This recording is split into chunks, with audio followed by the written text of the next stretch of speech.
This one's almost brand new. I mean, it's a bit dusty, but the condition is incredible. This is what a rest of the world spec Defender is like. Hi folks, we're at LR Workshop. So I was wandering around the fleet of rest of the world spec 300 TDI Defenders in Afghanistan, and a lot of them are very late models. So I thought to myself, I wonder which one is the newest. The answer to that is coming up. The last 300 TDI Defenders were made in 2007. Did you know that? Some of them will appear in this video. I alluded to this in the magazine article I was in last year, that basically, at the end of 2006 model year production, a ton of 300 TDIs were built in Solihull before the Puma engines took over. Since then, I've been doing more research, and I can share that with you now. The 2006 model year Defender had a massive production run. It started at the end of August 2005 and it ran till the third week of January 2007.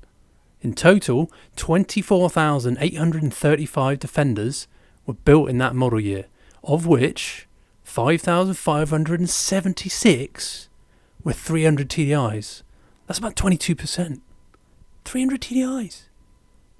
Either Land Rover were taking advantage of the last chance to build non-electronic Defenders before they were gone forever, or, more likely, various companies put in massive orders to stockpile these beauties to keep their NGO fleet customers happy in the coming years. These fleets did not want the hassle and fragility of moving to more complex vehicles in countries where getting stable electricity, clean water or skilled mechanics was hard enough, let alone trying to figure out ECUs.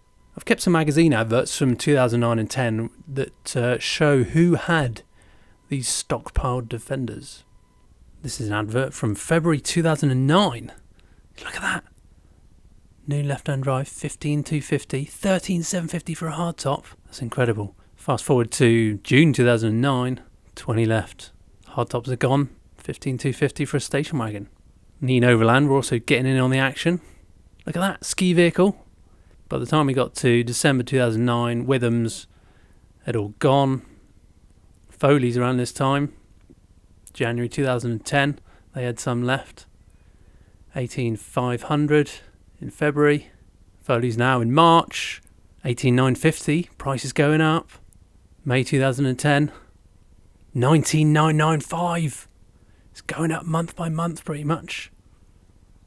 And then November 2010, all gone. Land Rover owner also ran a buyer's guide on these Defenders. Look at that, 21,269 on the road price. They talk here, but is it really worth all that money?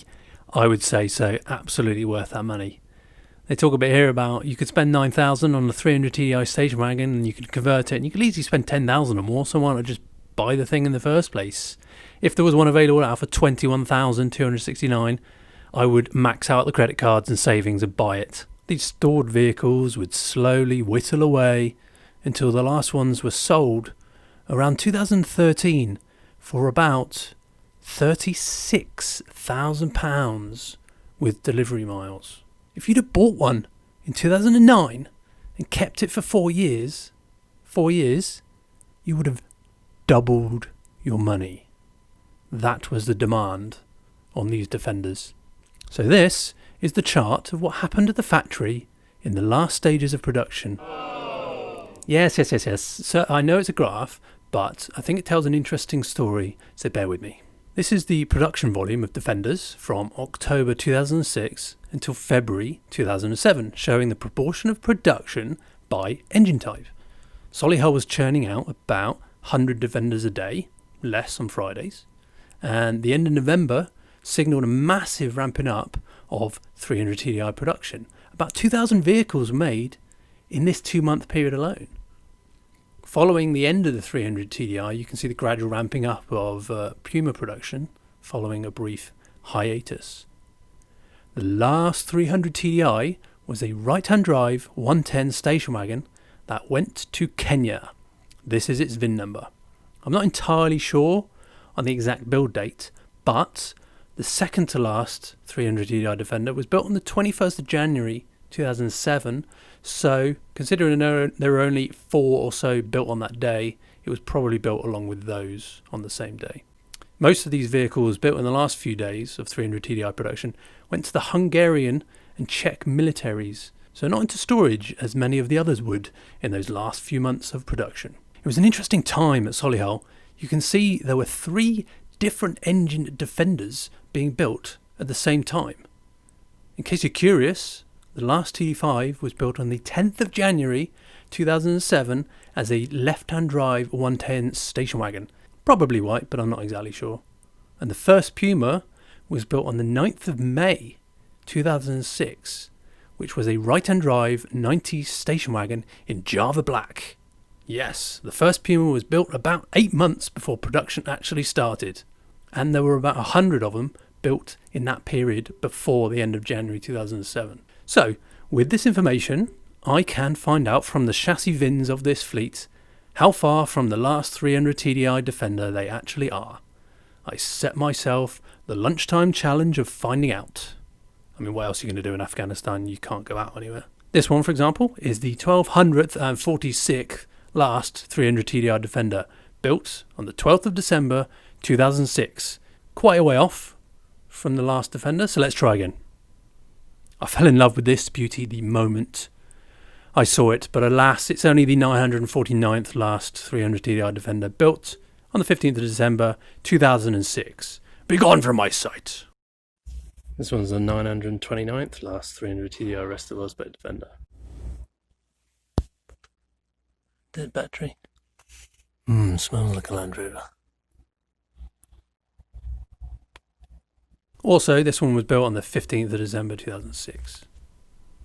The 668th last 300 TDI Defender looks a little bit battle scarred and was built on the 21st of December 2006. What a Christmas present this would have been. This one's the 596th last rest of the world's but the 300 TDI Defender, built in January 2007. Or the 3rd of January, to be more precise. Now we're into the upper echelons of 2007 vehicles. And this one is the 394th last rest of the world's best Defender. This one. And there is the youngest one that I found here, nestling in amongst some older models. Astonishing. This is one of the latest that exist in the fleet. Built on the 8th of January 2007. 394th might sound like a way off from the last Defender, but that is only 4 full production days from the last vehicle. Globally, this fleet has many more of these around the world, including 15 Defenders that were built after this one. There was actually one in Afghanistan that was the 60th last Defender, but I didn't find it here. The newest one globally in this fleet is the 20th last rest of the world spec 300 TDI Defender, built on the 12th of January 2007. Here it is being packed into a container, off on its lifetime of adventures in 2013, having spent the first 6 years of its life unused in a warehouse.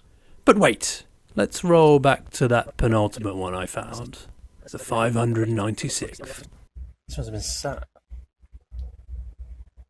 Pretty dusty, it's a bit ropey, but must have something wrong with it.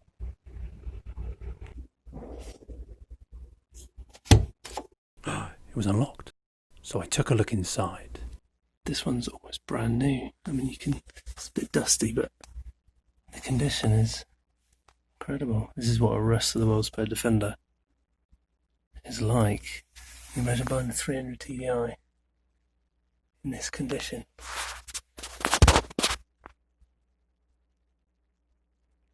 This one used to be armour plated. Look at the gearbox handle. Yes, I was that excited, I called it a gearbox handle. What does that feel like? Don't laugh.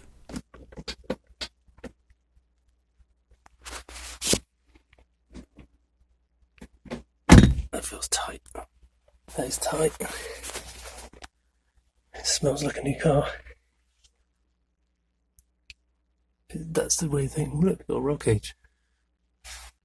So that is a bit of a safety devices. Roll cage. This can't have many miles on it because it smells just like the other rest of the world spec defenders that I've actually come across.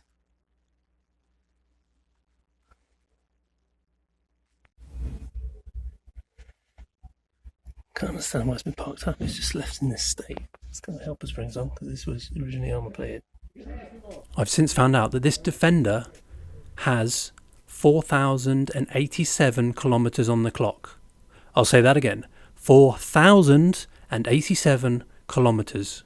That's 2,554 miles. This Defender is 13 years old, and that's less miles than I've driven in the last 6 months. It's absolutely immaculate. The story of this Defender is quite interesting. It sat for 4 years in a warehouse before being modified to the spec that you see now, and then it took another year before it actually arrived here in 2012. The first 3 years it did 2,767 kilometres, and then 1,320 kilometres in the 2 years after that. The reason for such low mileage is that it's a vehicle for shuttling around senior management.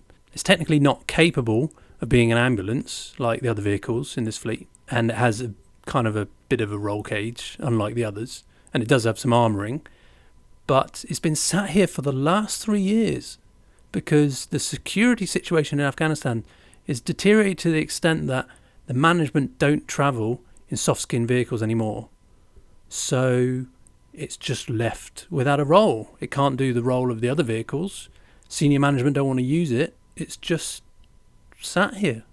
The foam around the bulkhead looks just like it did when it left the factory. Crisp edges. The paintwork is exceptional, except for the front wings are a bit faded, but I'll forgive that. The window rubbers are rubbery, and the door sound is a sound that only exists on new Defenders. Alright, listen to this.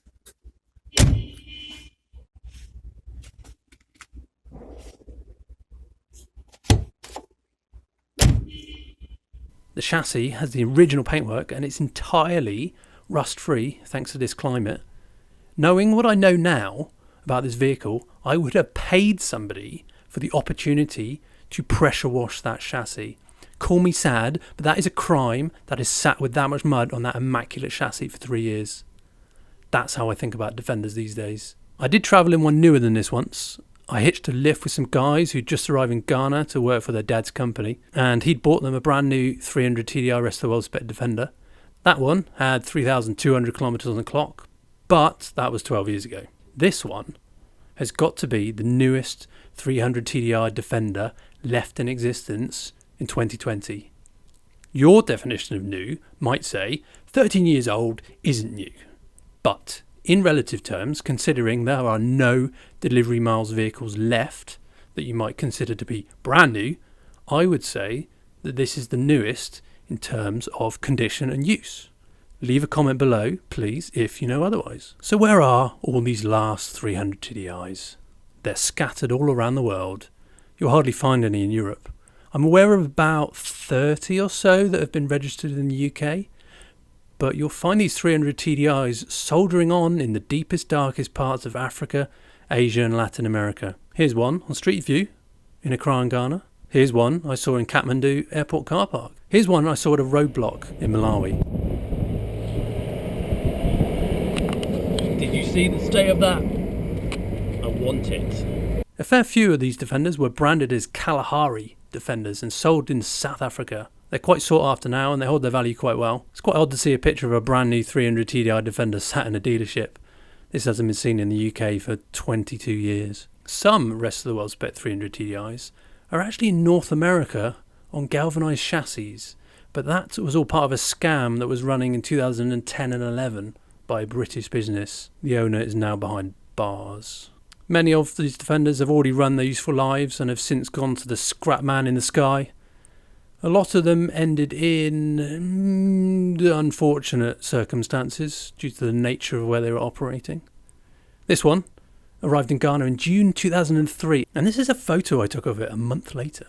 By October 2003, it looked like this. Although, it did live again, however, and I returned 5 years later and spent many happy months driving it around Ghana. But in this corner of Afghanistan, there remain huddled a few with plenty of life ahead of them, and no, they are not for sale. They will never leave Afghanistan because it is a condition of them being here that they will eventually go to the government when they are finished with. And I am not even joking about that. The government get first dibs on these vehicles. It would be easier to defeat the Taliban than it would be to try and get these out of the country. The first 3 Defenders I ever drove were Rest of the World Spec 300 TDIs, which is why they're particularly special to me. And I've spent a lot of time researching them to be able to bring you this video. I hope you found it interesting and or intriguing. Subscribe to the channel for more Land Rover related content. Thanks for watching. Bye for now.